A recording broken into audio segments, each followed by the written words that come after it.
అదే మాట్లాడు. Thank you speaker గారు. దాన్ని వేసేగా తర్వాత ఇస్తారు. వీళ్ళు ఉత్సాహంగా ఉన్నారు, ముందు ఆవిడకి ఇస్తే పోయిన తర్వాత నాకు. మీరు బ్యాటింగ్. Okay okay. దీని మీద ఈ లిక్కర్ మీద అంటే ఆనరబుల్ స్పీకర్ గారు అవగాహన ఉన్న వాళ్ళకి అంటే నేను దీని మీద చాలాసార్లు కేంద్ర ప్రభుత్వానికి కూడా లేఖలు రాసినందువల్ల ఈ డిజిటల్ ట్రాన్సాక్షన్ చేయకుండా మొత్తం ఓన్లీ క్యాష్ అని చెప్పి చివరిలో 15 రోజుల ముందు ఎలక్షన్లు అనగా డిజిటల్ పేమెంట్లు పెడతాం. సో దానికి ముందు చాలా ఒక పక్క ప్రధానమంత్రి గారు డిజిటల్ పేమెంట్, డిజిటల్ ఇండియా అని అంటూ ఉంటే పెద్దలు నారా చంద్రబాబు నాయుడు గారు కూడా డిజిటల్ ఎకానమీకి ముందు నుంచి ఆయన మాట్లాడుతూ ఉంటే ఇక్కడ 98,000 కోట్ల ట్రాన్సాక్షను కేవలం క్యాష్గా నడిపించడం అనేది చాలా పెద్ద కుంభకోణం అని చెప్పి మనం తప్పకుండా చెప్పుకోవాలి. మరి దీనికి పెద్దలు గౌరవనీయులైన ముఖ్యమంత్రి గారు చెప్పినట్టు మరి ఎంక్వైరీ అయితే జరగాలి. రాజకీయాలకి దీనికి సంబంధం లేదు. ఒక ప్రభుత్వంలో మరి తప్పులు జరుగుంటే తప్పనిసరిగా దాని మీద విచారణ జరగాలి. ఈ నాన్ డ్యూటీ పెయిడ్ లిక్కర్ అనేది కూడా ప్యారలల్గా ఒక అంచనా ప్రకారం అయితే కనీసం ఇక్కడ జరిగిన సేల్లో ఒక 30% నాన్ డ్యూటీ పెయిడ్ లిక్కర్ వచ్చి సేల్ జరిగిందని చెప్పి చాలామంది అంచనా. ఆ ట్రేడ్లో అంతకుముందు ఉన్నవాళ్ళు చెప్పే అంచనా ప్రకారం ఒకసారి క్యాష్ వచ్చిన తర్వాత డ్యూటీ పెయిడ్ సపరేట్గా, నాన్ డ్యూటీ పెయిడ్ సపరేట్గా విభజించి రైల్వే ట్రాన్స్పోర్ట్ ఆఫీసర్ గారు విభజించేవారని చెప్పి చెప్పుకోవటం విన్నాం. అది ఎంతవరకు నిజం అనేది కూడా మరి చూడాలి. అలాగే గతంలో కొన్ని శాంపుల్స్ని నేను కూడా పరీక్ష చేస్తే చాలా ఇంప్యూరిటీసు, ఇప్పుడు 54% కిడ్నీ డిసీజెస్, 53% లివర్లు కొట్టేసినాయి. అంటే చాలామందికి అందులో ఉన్న అంటే మినిమం 4 days స్టోరేజ్ అనేది ఉండాలి. అది లేకుండా ఎప్పటికప్పుడు ఏ పూట కాపూట వచ్చినట్టు ప్యాక్ చేసి రకరకాల బ్రాండ్లతో పంపించేయటం, దానివల్ల ఎంతోమంది ఆరోగ్యాలు చెడిపోయాయి అన్నది కూడా అది నిజం. మరి ఇంతమంది ఒక డబ్బే కాదు, మరి ఇంతమంది ఆరోగ్యానికి నిజంగా ఆ లిక్కరే ఇంతమంది మృత్యువుకి కారణమైతే, ఇంతమంది మహిళల మీద దాడికి కారణమైతే దాని మీద కూడా తప్పనిసరిగా చర్యలు తీసుకోవాల్సిన అవసరం కూడా ఎంతైనా ఉంది. ఒక ప్రొఫెసర్ లాగా పెద్దలు చంద్రబాబు నాయుడు గారు ఆ చెప్పిన విధానం చూస్తే ప్రతి వ్యక్తికి కూడా, ఆంధ్ర రాష్ట్రంలో ఉన్న ప్రతి వ్యక్తికి కూడా వాడు ఎంత ఆరోగ్యం కోల్పోయారు, రాష్ట్ర ప్రభుత్వం ఎంత ధనం కోల్పోయింది అనేది చాలా చక్కగా విశదీకరించారు. ఏమో విష్ణుకుమార్ రాజు గారు అడిగినట్టు ఈ ఎక్స్ప్లెనేషన్ తర్వాత చైతన్యం వస్తుందేమో చూద్దామని ఆశిద్దాం. ఇక ముగించే ముందు రాజకీయాలకి ఇందులో ఎట్టి పరిస్థితుల్లోనూ తావులేదు. ఎవరూ కూడా రాజకీయంగా దీని గురించి చేశారని చెప్పి అనుకోరు సార్. మీరు ఎటువంటి అనుమానాలు లేకుండా తప్పు చేసిన వాళ్ళని శిక్షించే దిశగా తమరు ముందుకెళ్లాలని చెప్పి మనస్ఫూర్తిగా కోరుకుంటూ ఈ అవకాశం ఇచ్చినందుకు స్పీకర్ గారికి ధన్యవాదాలు తెలియజేసుకుంటాం. Okay madam. ధన్యవాదాలు అధ్యక్ష.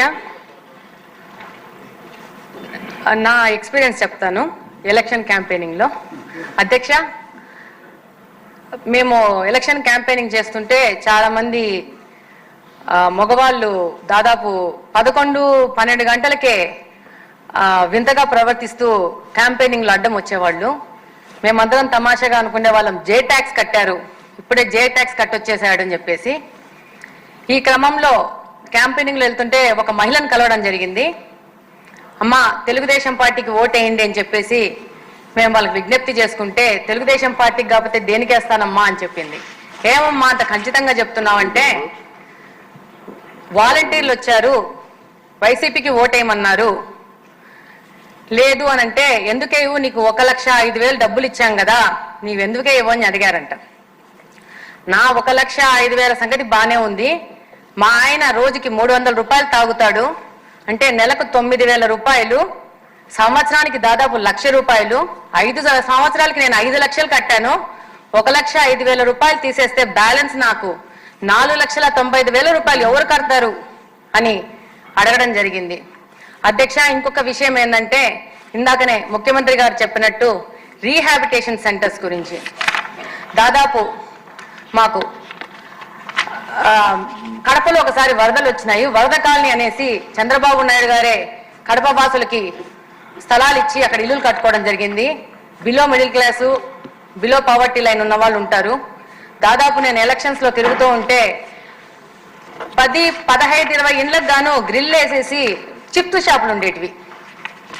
చిప్స్ షాపులకి ఏంటి గ్రిల్లు లేసి ఉన్నాయని చెప్పేసి దాదాపు 1-2 రోజుల తర్వాత నేను నా పక్కనున్న సహచర నాయకులను అడగడం జరిగింది. వాళ్ళు ఏమన్నారంటే అవి బెల్ట్ షాపులు అని చెప్పి. అప్పుడు నేను అడిగాను, బెల్ట్ షాపులు అంటే ఏంటంటే, ఒక టైం అయిపోయినాక ఈ లిక్కర్ అవైలబిలిటీ ఉండదు, పోలీసు వాళ్ళు రైడ్ చేస్తారు కాబట్టి ఈ చిప్స్ షాపులు కింద ఈ యొక్క లిక్కర్ని సప్లై చేస్తున్నారు అని చెప్పి.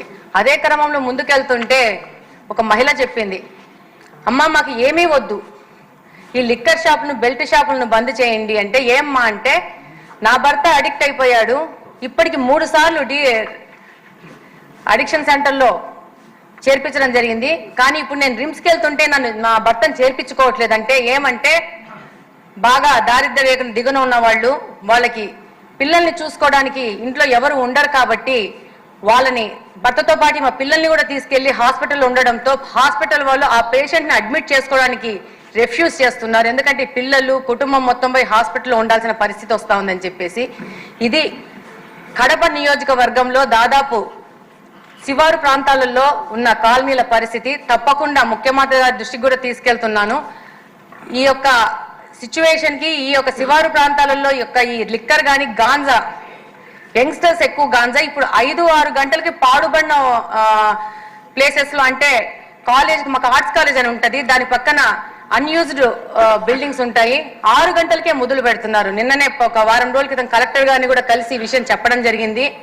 మహిళలు మా ముందుకు వచ్చి చెప్తున్నారు, ఈ పాదవన్న బంగ్లాలో గాంజా సేకరించి వాళ్ళు రాత్రిపూట వచ్చి, మాకు కడపలో ముఖ్యంగా మీకు అందరికీ తెలిసి ఉంటది, ఎక్కువ కువైట్ సౌదీకి వెళ్తూ ఉంటారు. కొంచెం మైనారిటీ పాపులేషన్ ఎక్కువ ఉండడం వల్ల భార్యలను పిల్లల్ని వదిలేసేసి కువైట్ కు సౌదీకి వెళ్తుంటారు. వీళ్ళు మహిళలు పిల్లల్ని పెట్టుకొని చదివించుకుంటూ ఒంటరిగా ఉంటారు.